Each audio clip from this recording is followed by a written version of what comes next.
राजयोगी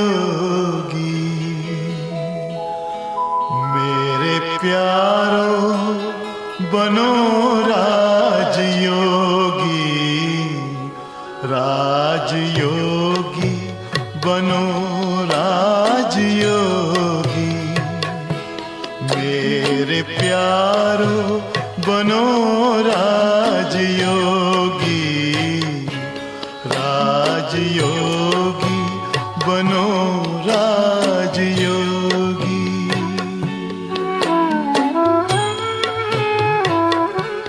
जिंदगी में परम शांति होगी मेरे प्यारो बनो राजयोगी, राजयोगी बनो राजयोगी।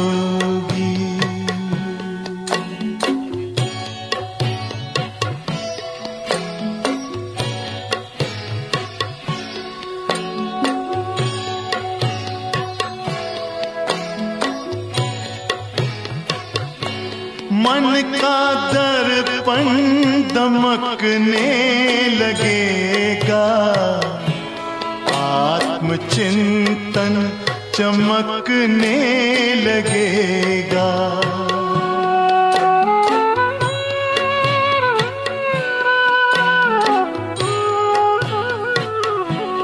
मन का दर्पण दमकने लगेगा, आत्मचिंतन चमकने लगेगा।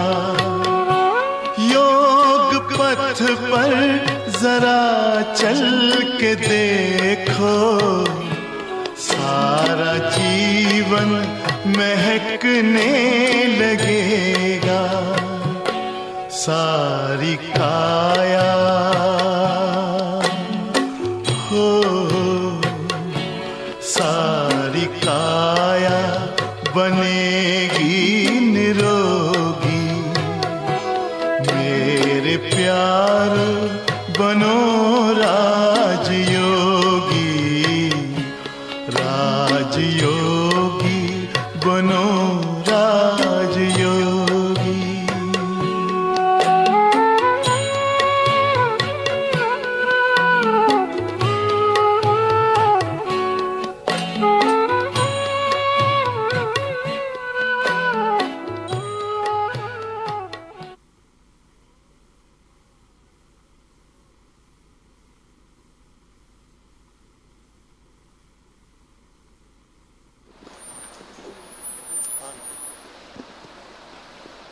ओम शांति। Good morning everybody. हमारे बीच में आदरणीय उषा दीदी है। आई गेस आप सबने दीदी को टीवी पर देखा होगा। दीदी मोर देन 5 डेकेड से हमारे साथ इस संस्था के साथ जुड़ कर के बहुत स्पिरिचुअल सर्विसेज देश विदेश करते रहते हैं, और दीदी का मास्टरी है गीता के ऊपर और spiritual lifestyle and Rajyoga meditation. तो दीदी आज हमको उसी के बारे में बताने वाले हैं। तो आई थिंक दीदी is also open for questions, so if you have any doubts you can ask her. Respected Usha दीदी।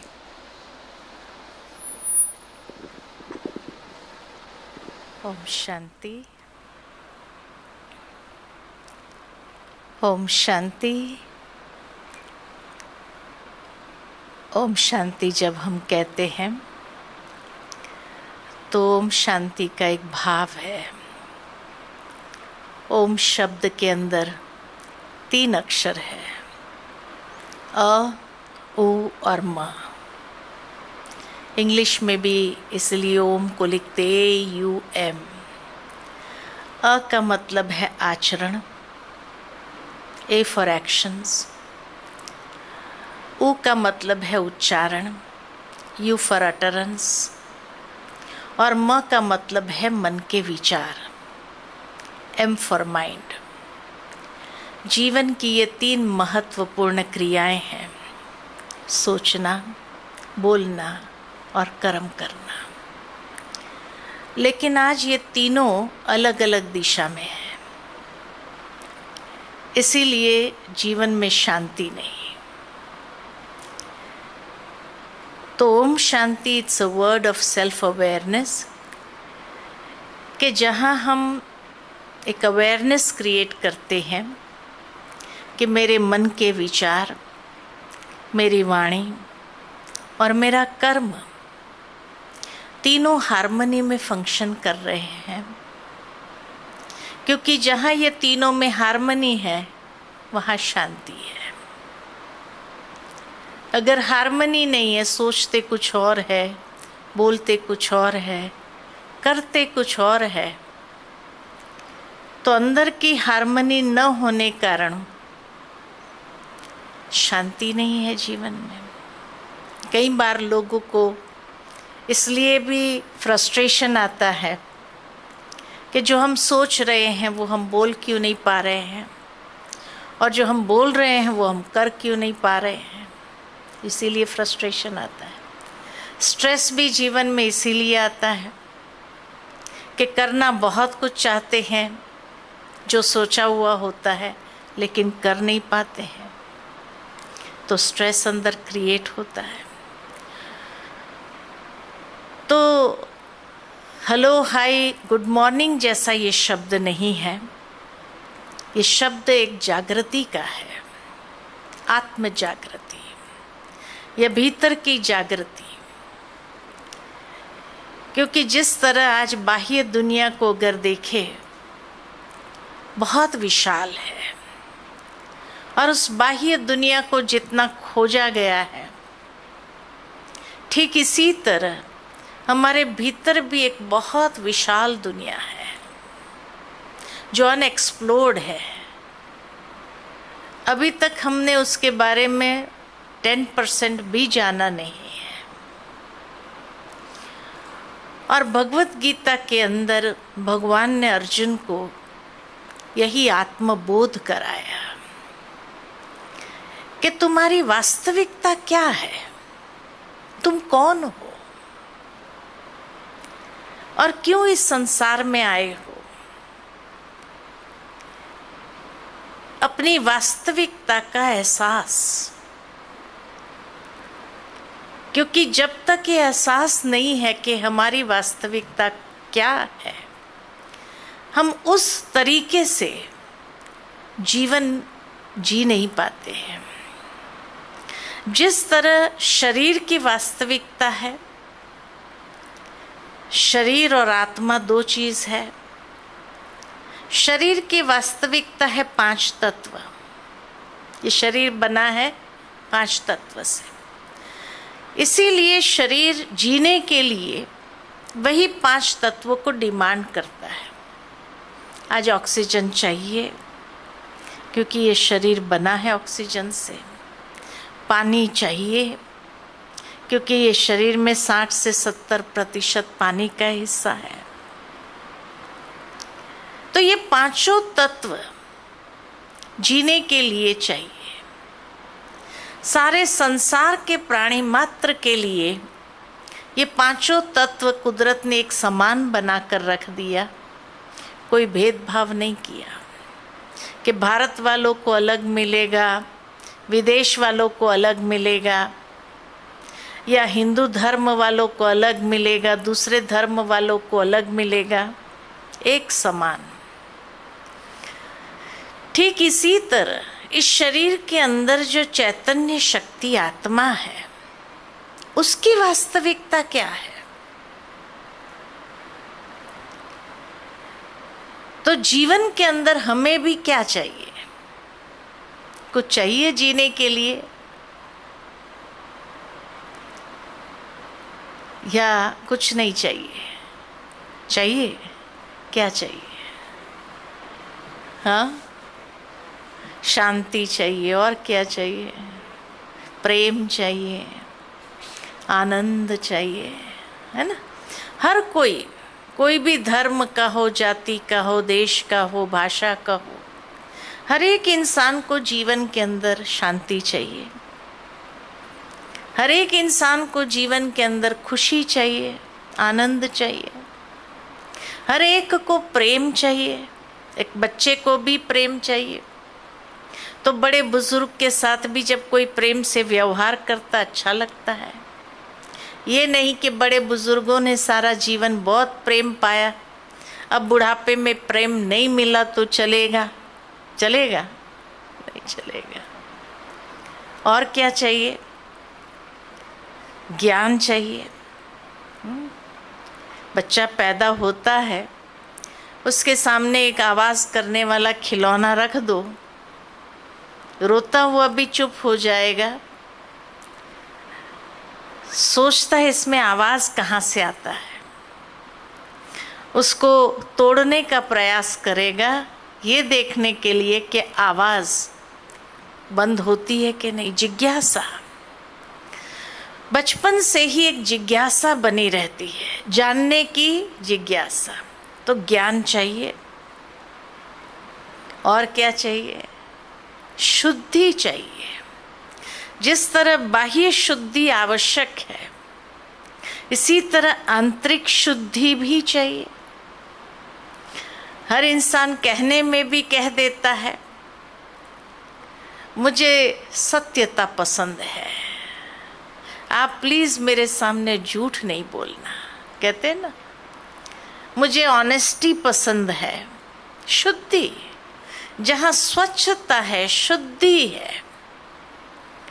आज लोग मंदिरों में क्यों जाते हैं? शुद्ध वातावरण है, वो आत्मा को पसंद है, इसीलिए शुद्धि जरूरी है। पवित्रता जिसको कहा, तो बाह्य पवित्रता जरूरी है तो आंतरिक पवित्रता भी जरूरी है। तो ज्ञान चाहिए, पवित्रता चाहिए, प्रेम चाहिए, शांति चाहिए, सुख चाहिए। कोई संसार में ऐसा नहीं है जो कहेगा मुझे दुख चलेगा। सुख चाहिए, खुशी चाहिए, आनंद चाहिए, और क्या चाहिए? शक्ति चाहिए। भगवान के पास भी जाकर क्या कहते हैं? हे प्रभु शक्ति देना। कौन सी शक्ति? किसी से लड़ाई झगड़ा करने की शक्ति नहीं, आत्मशक्ति, विल पावर चाहिए। तो ये 7 गुण, ये आत्मा की वास्तविकता है। ये हर इंसान को जीवन के अंदर चाहिए। कोई भी नहीं कहेगा मुझे इसमें से एक भी नहीं चाहिए, या उसमें से 2-3 होगा तो चलेगा। इसीलिए आत्मा को कहा जाता है आत्मा सतोगुणी है, द एसेंस ऑफ 7 वैल्यूज। दूसरे शब्द में कहे, जैसे शरीर को 5 तत्व चाहिए, तो आत्मा को ये 7 गुण चाहिए। दूसरे शब्द में अगर कहे तो ये 7 गुण, ये आत्मा की बैटरी है, जिसके लिए आज कहा जाता है कि सोल पावर। आज सोल पावर डिस्चार्ज हो गया है, बैटरी डिस्चार्ज हो गई है। ज्ञान के बदले अज्ञान आ गया। कौन सा अज्ञान? दुनिया का, भौतिक दुनिया का ज्ञान तो हमारे पास बहुत है, लेकिन मनुष्य जीवन में सबसे बड़ा अज्ञान अगर है तो वह है अहंकार। Ego is the greatest ignorance in human life. आज ईगो क्लैशेस जब होते हैं तो परिवार टूटता है, संबंध बिखरते हैं, और उसका कोई सॉल्यूशन नहीं होता है।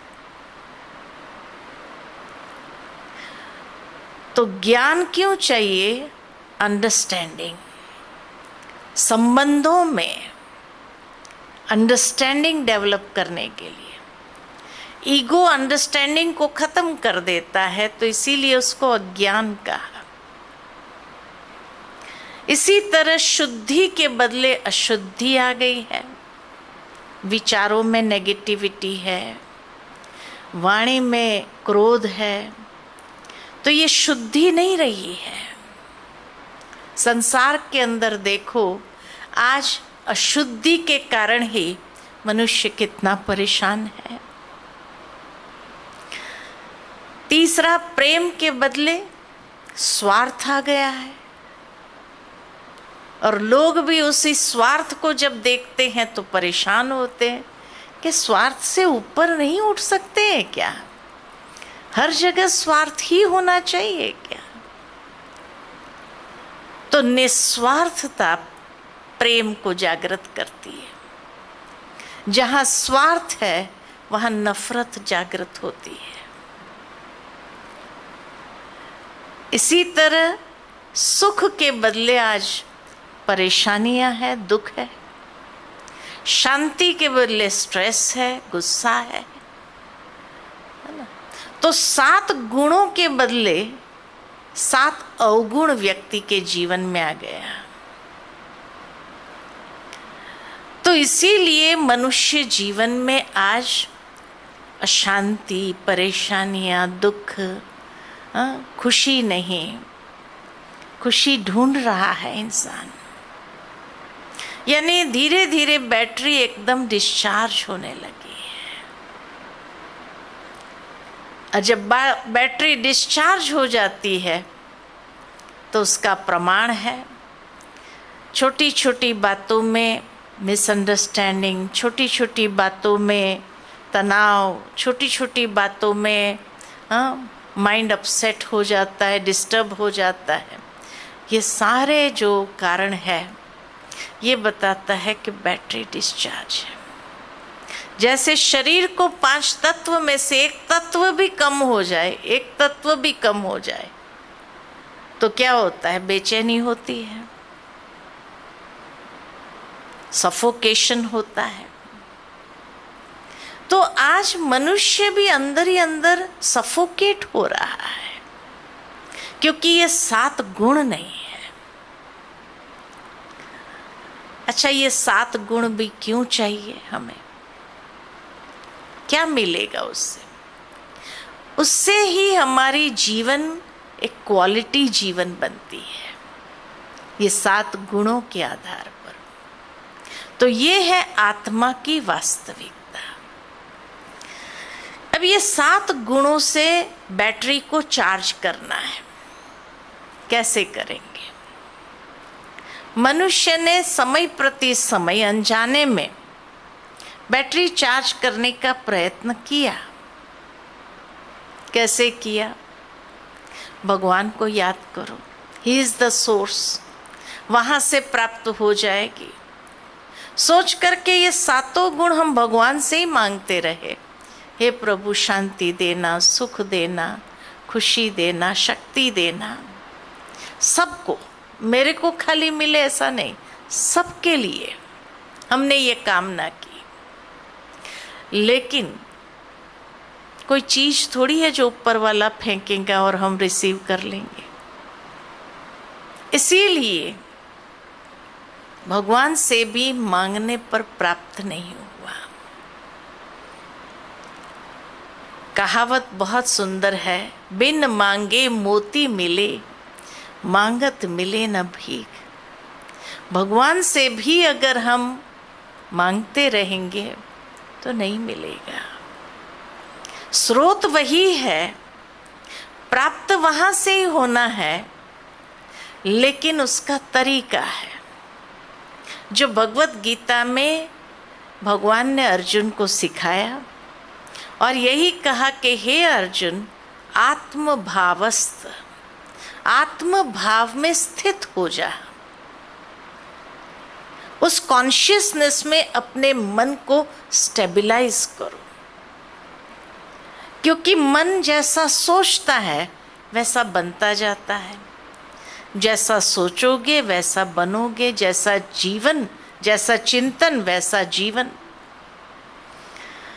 तो ये 7 गुणों से बैटरी को चार्ज करने का पहला तरीका है कि स्वयं को उस कॉन्शियसनेस में स्थित करना, उस जागृति को ले आना कि मैं आत्मा अपने असली गुण धर्म में शांत हो, प्रेम हो, आनंद हो। इसलिए जब ओम शांति कहते हैं, एक जागृति है कि मैं आत्मा शांत स्वरूप हूं। इस भाव को जागृत करना और उसमें मन को स्थित करना, क्योंकि मन उसमें स्टेबलाइज्ड होगा तो जैसा सोचोगे वैसा वाणी होगी, जैसा चिंतन वैसा जीवन होगा, वैसा कर्म होगा। तो इसीलिए उसको जागृत करना बहुत आवश्यक है।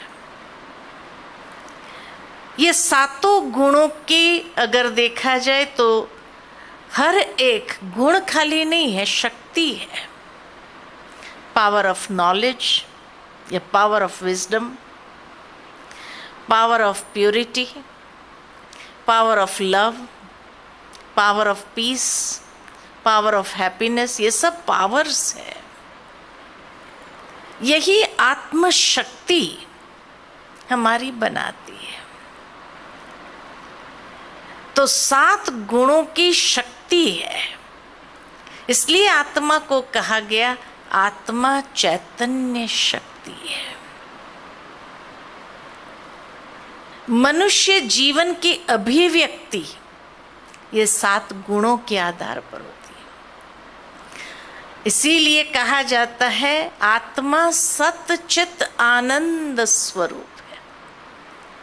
आत्मा की चैतन्यता की अभिव्यक्ति आनंद से है, खुशी से है।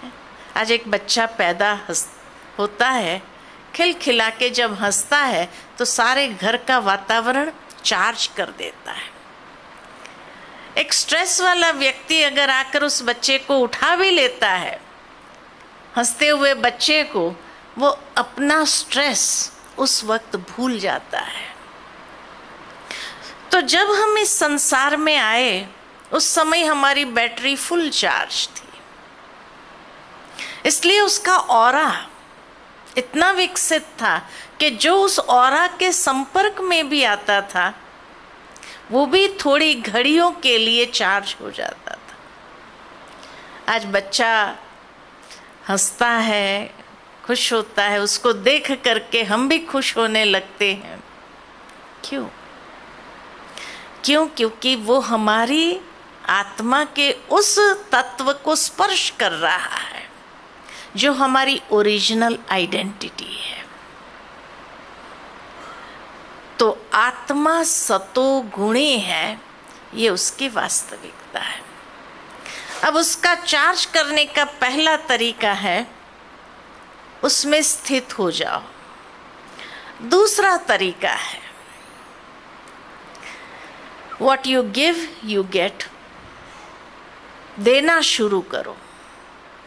मनुष्य ने क्या किया? अपेक्षा रखना चालू किया।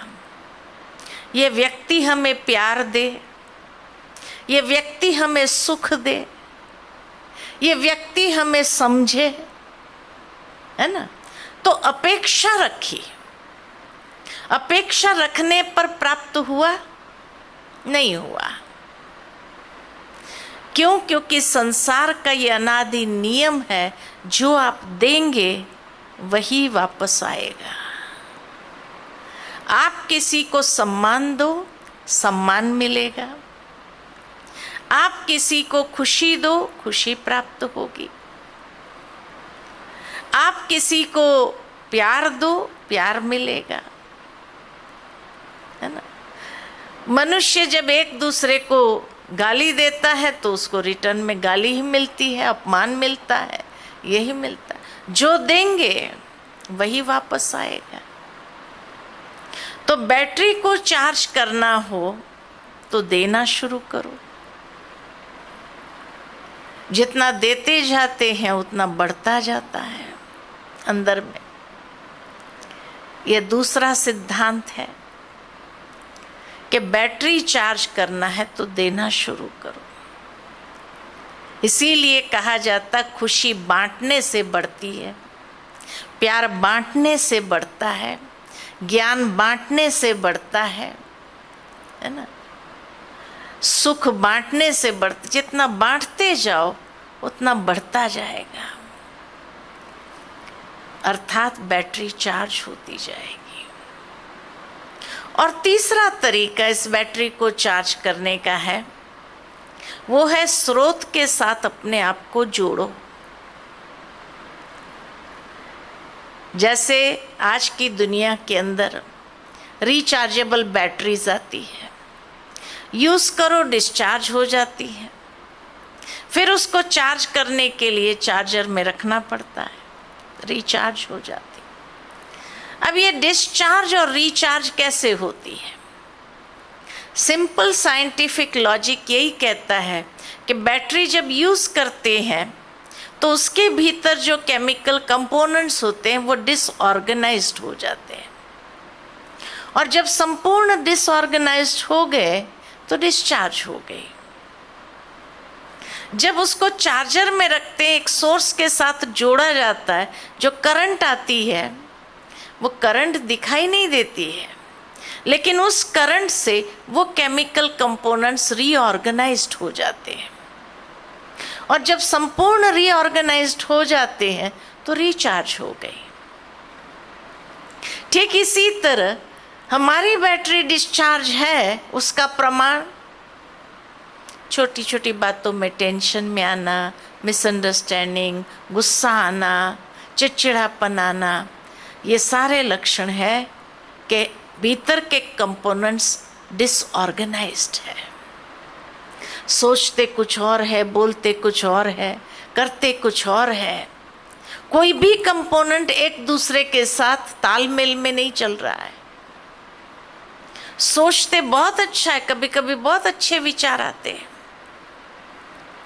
लेकिन वृत्ति कुछ और है, दृष्टि कुछ और है, भावनाएं कुछ और है, फीलिंग्स कुछ और है, कर्म कुछ और है, व्यवहार कुछ और है, वाणी कुछ और, कोई भी कंपोनेंट ऑर्गेनाइज्ड नहीं है। तब लाइफ में व्यक्ति को फ्रस्ट्रेशन आता है। तो मेडिटेशन एक चार्जर है। जब हम मेडिटेशन करते हैं, माना उस सोर्स के साथ अपने को कनेक्ट करते हैं, और जब उस सोर्स के साथ कनेक्ट करते हैं तो जो करंट आती है वो दिखाई नहीं देती है, लेकिन हमारी भीतर की सिस्टम रीऑर्गेनाइज्ड हो जाती है, और भीतर से इतनी शांति, खुशी, आनंद मिलता है, तो कहते हैं बैटरी चार्ज हो रही है। उसके लिए मांगने की जरूरत नहीं है। जिस तरह सूर्य के आगे खड़े हो जाओ, सूर्य से हम मांगते नहीं हैं कि हे सूर्य तेरी गरमाइश मुझे दे। कांटेक्ट में आओ तो अपने आप सारे रोम रोम में गरमाइश भर जाती है, गर्मी महसूस होने लगती है। पहाड़ों पर जाकर के हम पहाड़ों से ये नहीं कहते हैं तेरी शीतल हवा हमें दे, नहीं, उसके कांटेक्ट में आए तो शीतलता अपने आप भरने लगती है। बहुत अच्छा लगता है, कितना अच्छा मौसम है, यही कहते हैं, दिल से निकलता है। तो कांटेक्ट में आए तब अपने आप वो ऊर्जा महसूस होने लगती है। ठीक इसी तरह मन को उस परमात्मा के सानिध्य में ले जाना,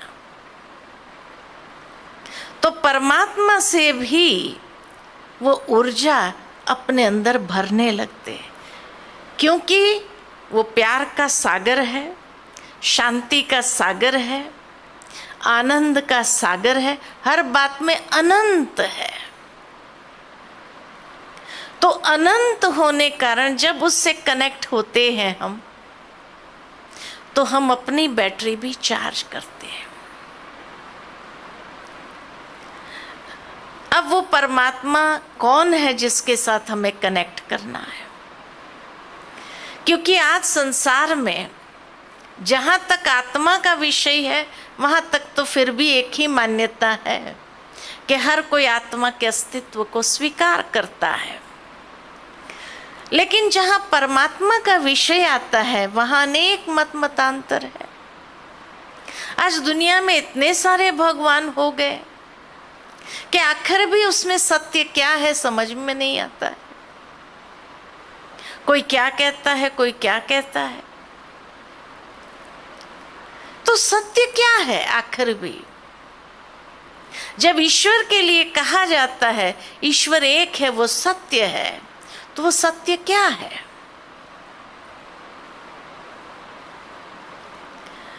तो ये नहीं कि आज ब्रह्मा कुमारीज ने जो कहा क्या हमें उसको मानना है, नहीं।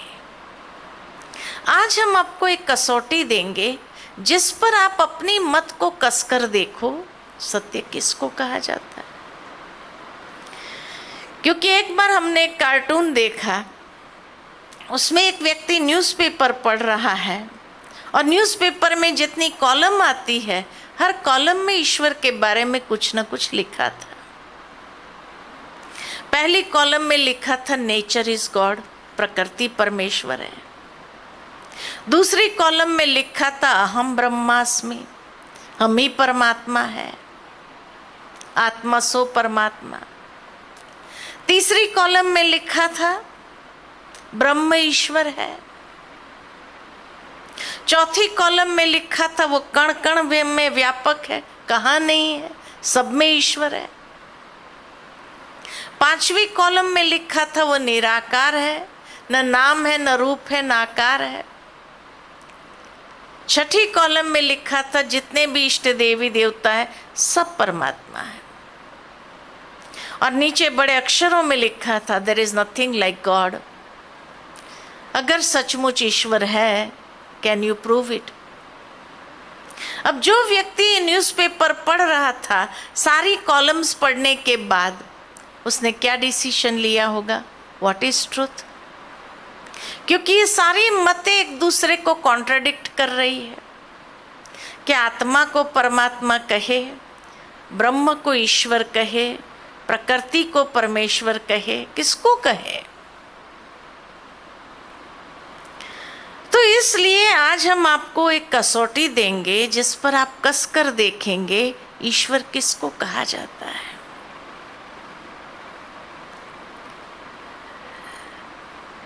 सबसे पहली बात, ईश्वर उसको कहा जाता है जो सर्व धर्म मान्य हो, जिसको सभी धर्म वाले ईश्वर के रूप में स्वीकार करे, उसको कहेंगे सत्य।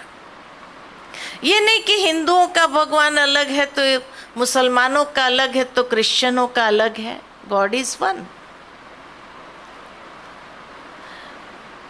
तो he should be universally accepted by all the religions of the world as God. दूसरा परमेश्वर उसको कहेंगे जो सर्वोच्च शक्ति हो, जिसके ऊपर कोई शक्ति नहीं है, सुप्रीम अथॉरिटी जिसको कहा जाए। तीसरा परमेश्वर उसको कहेंगे जो सर्वोपरि हो, अर्थात सबसे ऊपर। मनुष्य आत्माएं संसार के अनेक चक्रों में आते हैं, जन्म और मृत्यु का चक्र। परमात्मा के लिए कहा गया वो अजन्मा है, अकाल मूरत, जिसको काल नहीं खा सकता है।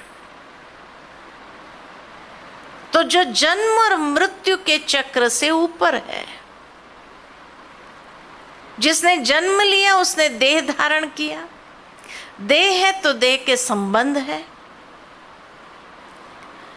परमात्मा जब जन्म और मृत्यु के चक्र से परे है तो न देह है न देह के संबंध है। जब देह है तो कर्म करते तो उसका फल भोगना पड़ता है। जब परमात्मा अव्यक्त है, न देह है तो न कर्म है न कर्म का फल है। इसीलिए कहा गया वो अकर्ता भोक्ता है। करन करावनहार जरूर है लेकिन खुद नहीं करता है, अकर्ता है।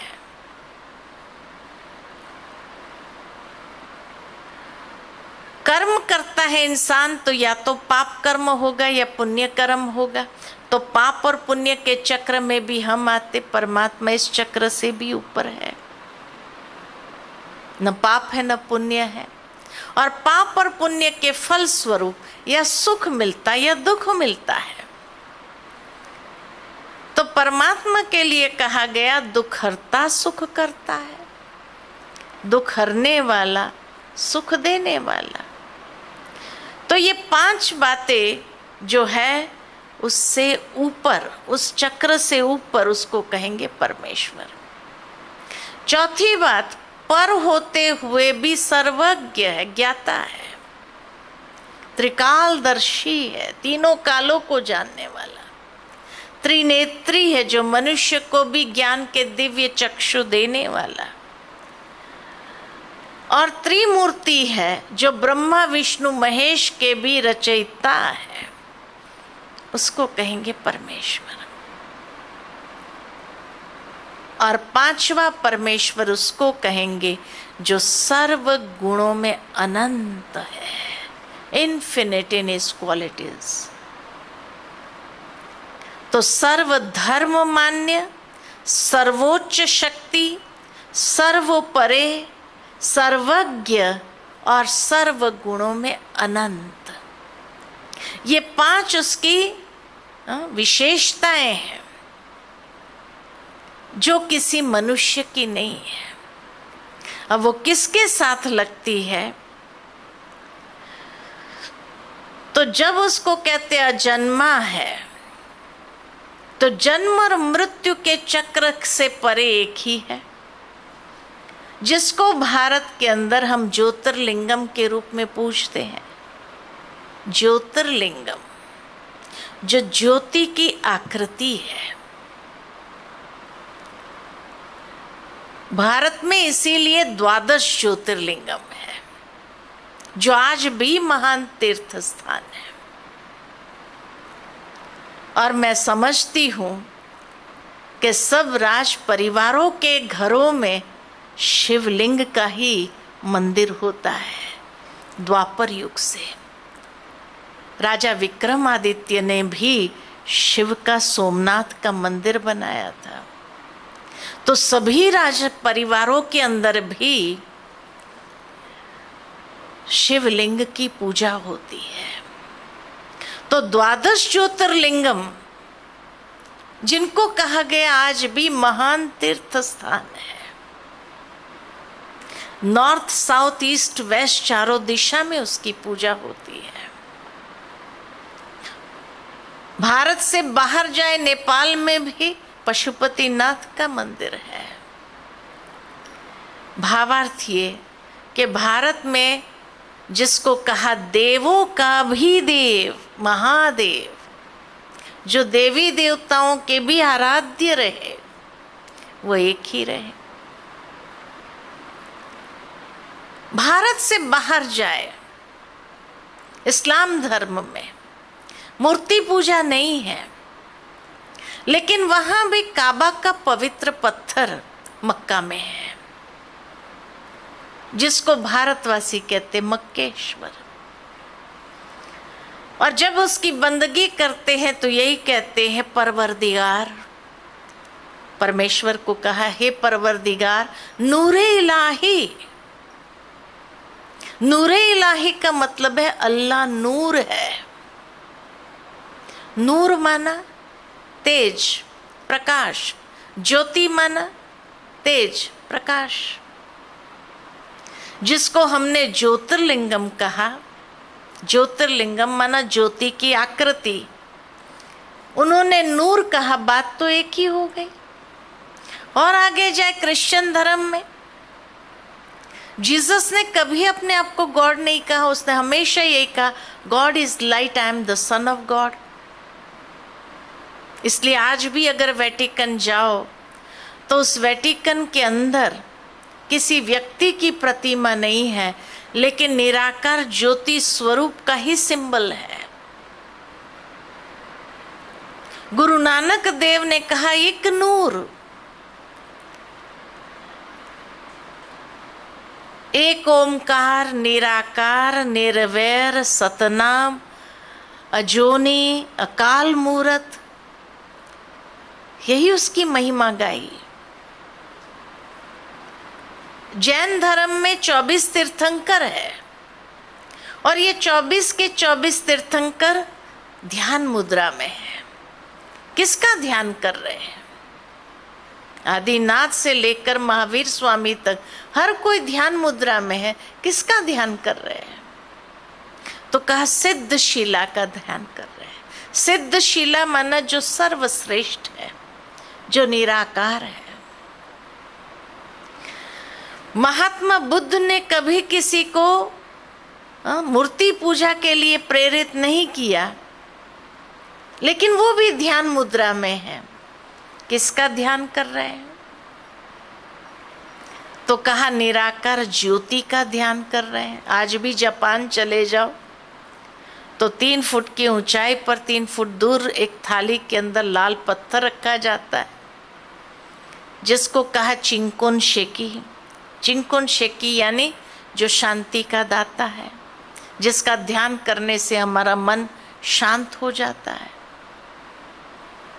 और आगे जाए तो पारसी धर्म में कहा जाता है कि पारसी लोग जब ईरान से भारत आए तो जलती हुई ज्योत को लेकर आए थे, और आज भी उनके मंदिर को कहा ही जाता है द फायर टेम्पल, जहां अखंड ज्योत निरंतर जलती रहती है। तो सर्वधर्म मान्य कौन है? एक ही तो है, जिसको हिंदुओं ने ज्योति कहा, किसी ने लाइट कहा, नूर कहा, प्रकाश कहा, अखंड ज्योति कहा, निराकार कहा, जो सर्वश्रेष्ठ है, जो देवों के देव है। श्री कृष्ण के आराध्य कौन थे? शिव थे। श्री राम के आराध्य कौन थे? रामेश्वरम में जिसकी पूजा की। तो सभी देवी देवता, जितनी भी देवियां हैं, ये देवियां कौन है? तो कहते शिव शक्तियां। 51 पीठ अगर है भारत में, तो ये 51 पीठ जो है शक्ति पीठ, ये शक्तियां कौन थी? शिव शक्तियां थी। तो देवों के भी देव, देवियों के भी देव, वो तो एक ही है। लेकिन हाँ, ये जरूर है कि भारतवासी एक अज्ञानता से थोड़ी गलती कर देते, जो शिव और शंकर को एक ही समझ लेते। दोनों का नाम अलग है, शिव और शंकर। दोनों का स्वरूप अलग है, एक है ज्योतिर्लिंगम, एक है आकारी देव पुरुष। दोनों का कार्य अलग है, ऑक्यूपेशन ही अलग है। शिव को कहा भोलेनाथ, सदा कल्याण करने वाले, और शंकर के लिए कहते तीसरा नेत्र खुलता है तो महाविनाश, प्रलय होता है। तो एक भोलेनाथ है, एक प्रलयनाथ है। नाम अलग, स्वरूप अलग, कार्य अलग, फिर एक कैसे हो सकता है? जब भी कोई किसी को मंत्र देते तो ओम नमः शिवाय का मंत्र देते हैं, ओम नमः शंकराय तो नहीं कहा। भारत में महाशिवरात्रि मनाई जाती है, उसको शंकर रात्रि तो नहीं कहते हैं। परमात्मा शिव के लिए कहा जाता है कि ब्रह्मा देवताय नमः, विष्णु देवताय नमः, शंकर देवाय नमः, और शिव के लिए कहते शिव परमात्माय नमः। तो एक देव है, एक परमात्मा है। जो परमात्मा सर्वधर्म मान्य है, वही सर्वोच्च शक्ति है, क्योंकि शिव के साथ एक शब्द जुड़ता है, शिव शंभु। शंभु का ओरिजिनल शब्द है स्वयंभू, जो स्वयं प्रकट हुआ है, जिसको उत्पन्न करने वाला कोई नहीं, स्वयं प्रकट हुआ है। तो न माता है, न पिता है, न बंधु है, न सखा है, न कोई गुरु है, न शिक्षक है। सर्वश्रेष्ठ और सभी चक्रों से पर है। न जन्म है, न मृत्यु है, शिव जयंती जरूर मनाते हैं।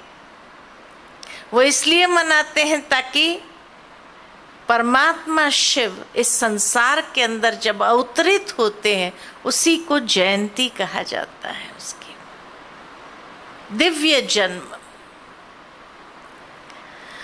जो पर काया प्रवेश करते हैं और निकल जाते हैं, अधिकारी है। किसी मां के गर्भ से इस संसार में नहीं आते हैं। इसीलिए दिखाते कि शिव के मंदिर जब स्थापित होते हैं तो शिवलिंग को द्वार से नहीं लाया जाता है, ऊपर से उतारा जाता है, क्योंकि ये एक ही है जो अवतरित होता है। और ये परम प्रकाश से ब्रह्मा विष्णु महेश की उत्पत्ति होती है। इसलिए ब्रह्मा विष्णु महेश के भी जन्म नहीं दिखाते हैं, उत्पत्ति दिखाते हैं कि उनकी उत्पत्ति कहाँ से हुई, तो प्रकाश से हुई, ज्योति से हुई, ओम के उच्चारण से हुई, ओम के मंत्र से हुई। और वही सर्वज्ञ भी है। इसलिए शिवलिंग के ऊपर 3 लकीर लगाई जाती है, जो आदि मध्य अंत का ज्ञाता है। बीच में एक आंख होती है, अर्थात मनुष्य आत्मा को भी ज्ञान के दिव्य चक्षु प्रदान करने वाले हैं। त्रिनेत्री, तो त्रिमूर्ति, त्रिनेत्री और त्रिकालदर्शी एक के लिए कहा गया। शिवलिंग के ऊपर इसीलिए 3 पत्र का बेल पत्र चढ़ता है, जो डंडी से जुड़ा होना चाहिए, अलग नहीं होना चाहिए, अर्थात जो ब्रह्मा विष्णु महेश के भी रचयिता है। ये 3 की महिमा भी उसी के साथ लगती है, त्रिकालदर्शी, त्रिनेत्री और त्रिमूर्ति। और सर्व गुणों में अनंत है, तो उसके जितने भी मंदिरों के नाम है ना, सहस्त्र नाम दिखाए। और सारे मंदिरों के नाम या नाथ या ईश्वर में पूरे होते हैं। अमरनाथ, बबुलनाथ, भोलेनाथ, सोमनाथ, विश्वनाथ, पशुपतिनाथ या ईश्वर रामेश्वर, गोपेश्वर, विश्वेश्वर, पापकटेश्वर, महाकालेश्वर, ओमकारेश्वर। हाँ, ये सारे शिव के मंदिर जो सर्व का नाथ और ईश्वर है। तो पांचों ही बातें एक के साथ लगती है। जो सर्व धर्म मान्य है, जिसको सभी धर्म वालों ने स्वीकार किया। तो मेडिटेशन जब हम करते हैं तो स्वयं को आत्म भाव में स्थित करके ये इस कॉन्शियसनेस में कि मैं आत्मा शांत स्वरूप, मेरा गुण धर्म शांति है। हर चीज का अपना एक गुण धर्म होता है। पानी का गुण धर्म है शीतलता, अग्नि का गुण धर्म है गर्मी। पानी को कितना भी उबाल लिया जाए, एकदम खौलता हुआ पानी हो और कहीं आग लग जाए और कोई साधन नहीं हो आग बुझाने का, तो ये नहीं कि खौलता हुआ पानी डालेंगे तो आग और भड़क जाएगी, नहीं। पानी अपना गुण धर्म नहीं छोड़ता है। उबलता हुआ पानी हो, उसको ही उड़ेल दिया तो भी आग बंद होनी ही है। ये पानी का गुण धर्म है। ठीक इसी तरह आत्मा का गुण धर्म, ये 7 गुण, तो जब उस 7 गुण में हम स्थित होते हैं, उस कॉन्शियसनेस में आ जाते हैं, ये बेस हो गया। क्योंकि उस परमात्मा से अपने आप को कनेक्ट करने के लिए ये बेस जरूरी है, जो भगवान ने गीता में अर्जुन को सिखाया कि अर्जुन आत्म भावस्थ होकर तो मुझे याद कर, मन मना भाव, मन को मुझ में लगाओ। जैसे एक व्यक्ति जब अपने आप को पिता समझता है तो कौन याद आता है? बच्चे याद आएंगे। जब अपने को पति समझता है तो कौन याद आता है? पत्नी की याद आती है। जब अपने को बच्चा समझता है तो अपने माता पिता की याद आती है। जब अपने को भाई समझता है तो भाई बहन की याद आएगी। जब अपने को दोस्त समझता है तो दोस्तों की याद आएंगी। ठीक इसी तरह जब अपने को आत्मा समझेंगे तो कौन याद आएगा? परमात्मा की याद भी स्वाभाविक हो जाती है, जो इन सब चीजों का स्रोत है। तो इसलिए आत्मा समझने से आत्मा का वास्तविक स्वरूप क्या है? ज्योतिपुंज। इसलिए व्यक्ति जब शरीर छोड़ता है तो ज्योत जलाई जाती है। सिग्निफाई करता है कि जो चैतन्य ज्योत थी वो चली गई, उसके यादगार में ये ज्योति है। तो आत्मा का स्वरूप ज्योति स्वरूप है, उसके पिता का स्वरूप ज्योतिपुंज है। ज्योतिर्लिंगम है तो ज्योतिपुंज है। तो जिस तरह एक पशु का पिता पशु है, पक्षी का पिता पक्षी है, मनुष्य का पिता मनुष्य है, तो आत्मा का पिता परमात्मा है।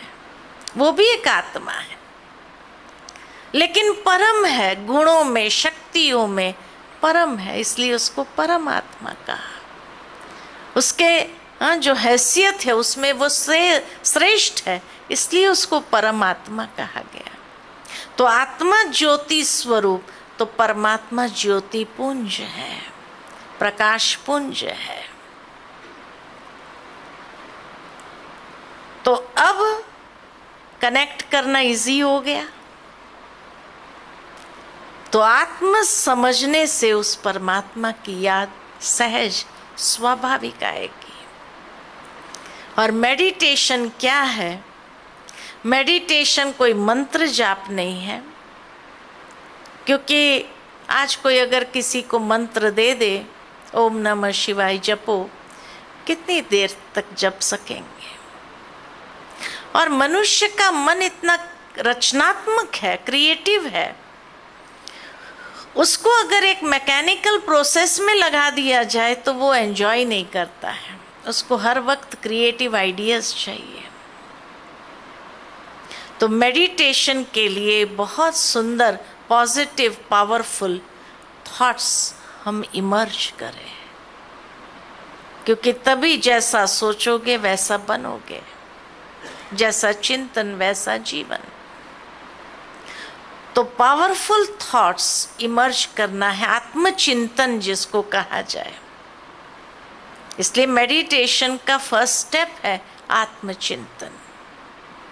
आत्मचिंतन से फिर परमात्मा चिंतन की ओर। और इसीलिए कनेक्ट करना सहज है। कनेक्ट करने का आधार है मन और बुद्धि, ये दो पिन है जो उसमें लगानी है, तो वो करंट अपने आप फ्लो होने लगता है। इसीलिए इसको कहा जाता मन मना भव। गीता में कहा है अर्जुन, मन को मुझ में लगाओ। और दूसरा उसको कहा ये बुद्धि योग है, मन योग नहीं कहा, बुद्धि योग है। बुद्धि को ईश्वर में लगाना है।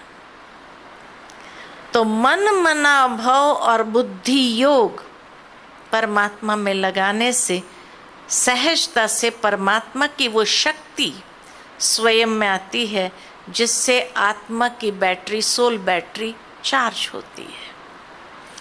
तो थोड़ी देर के लिए हम बैठे अभ्यास करें। तो स्वस्थ होकर के बैठेंगे, पीठ सीधी हो एकदम। कुछ क्षण के लिए अपने मन को बाह्य सभी बातों से समेट लेते हैं।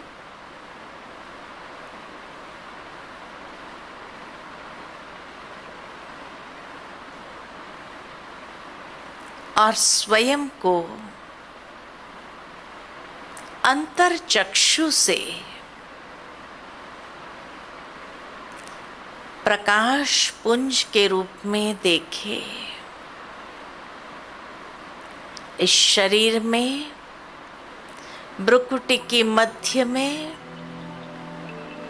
मैं आत्मा चैतन्य स्वरूप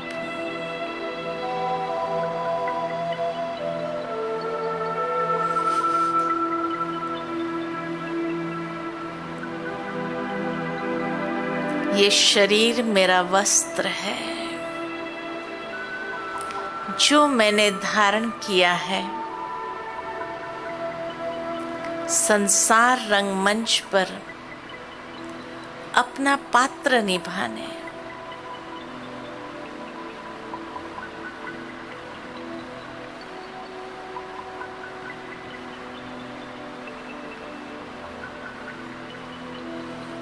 कुछ क्षण के लिए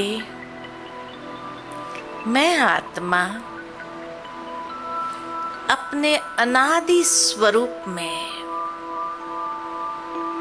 स्वयं को स्थित करती हूँ। मेरा अनादि स्वरूप शुद्ध और पवित्र है।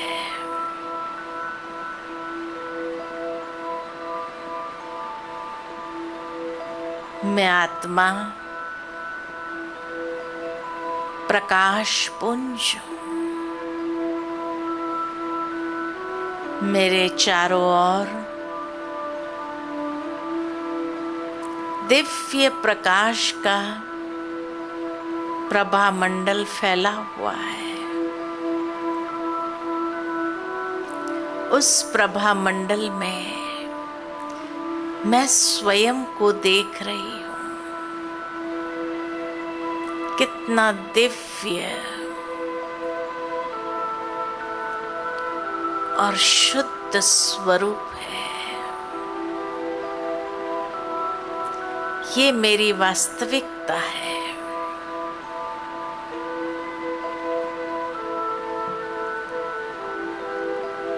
मेरा गुण धर्म शांति है। मैं आत्मा शांत स्वरूप हूँ।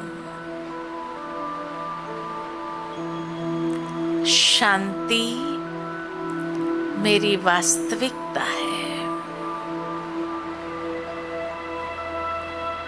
मेरे मन की गति शांत होती जा रही है।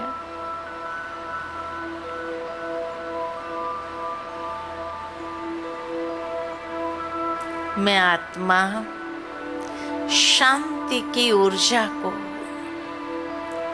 स्वयं में भर रही हूँ। इसी शांति में सच्चा सुख समाया हुआ है। मैं आत्मा सुख स्वरूप हूँ।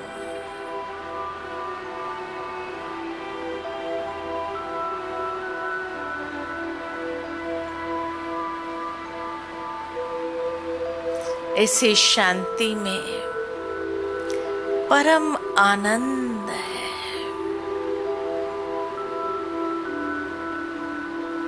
मेरे चारों ओर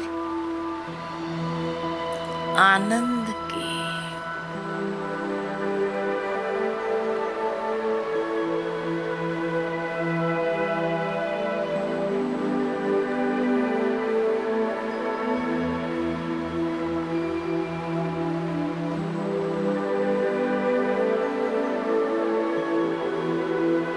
इसी शांति में शक्ति है।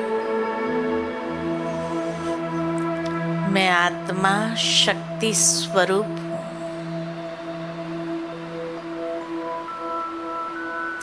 जैसे मैं आत्मा प्रकाश पुंज हूँ, वैसे मेरे पिता परमात्मा भी अनंत प्रकाशमान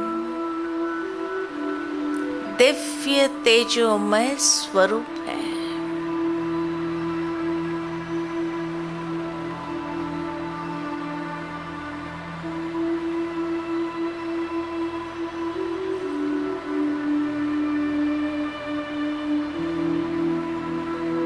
पिता परमात्मा से सर्व शक्तियों की ऊर्जा मैं स्वयं में समाती जा रही हूँ।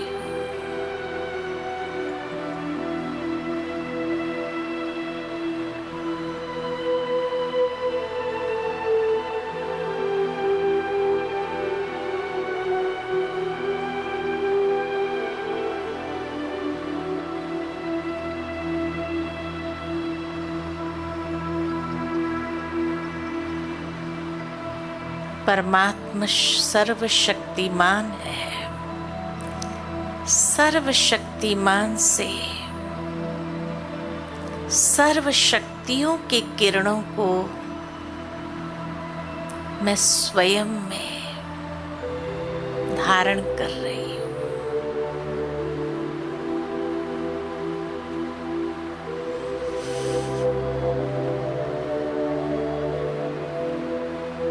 और परमात्मा शक्ति की ऊर्जा से मैं सशक्त हो रही हूँ।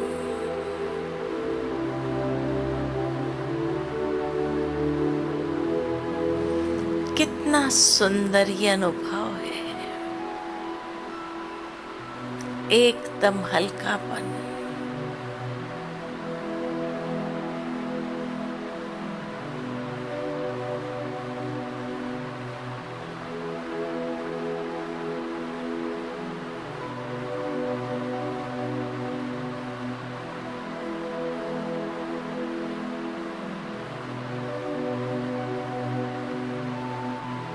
परमात्मा शक्ति की ऊर्जा से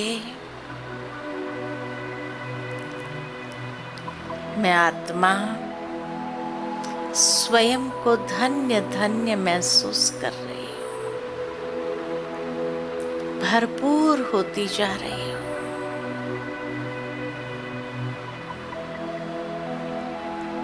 ये परमात्मा शक्ति का वर्षे का अधिकार स्वयं में अनुभव कर रही हूँ।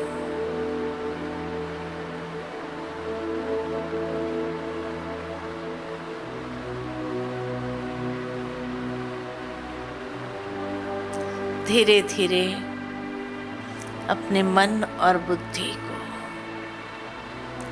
वापस इस पंच तत्व की दुनिया की ओर शरीर में प्रकृति के मध्य में स्वयं को स्थित करती हूँ। ओम शांति शांति शांति।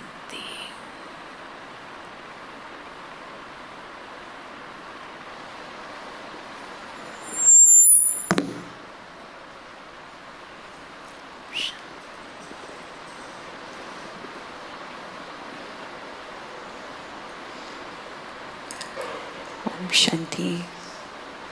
Thank you so much, Didi. Is there any question? If anybody wants to ask anything from Didi? I hope you enjoyed this session. Okay. Thank you so कोई much. प्रश्न नहीं? बहुत अच्छा।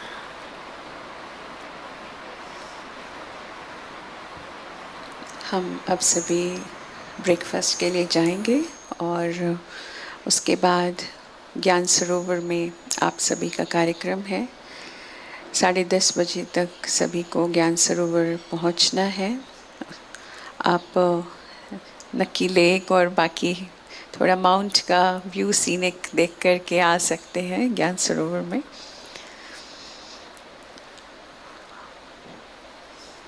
किसी को कोई और प्रश्न हो तो पूछ सकते हैं।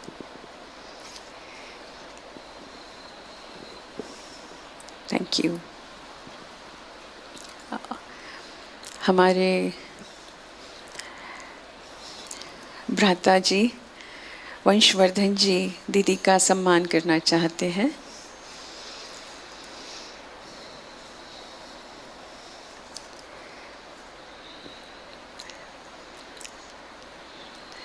महाराणा वंशवर्धन जी और महारानी मयूराक्षी जी।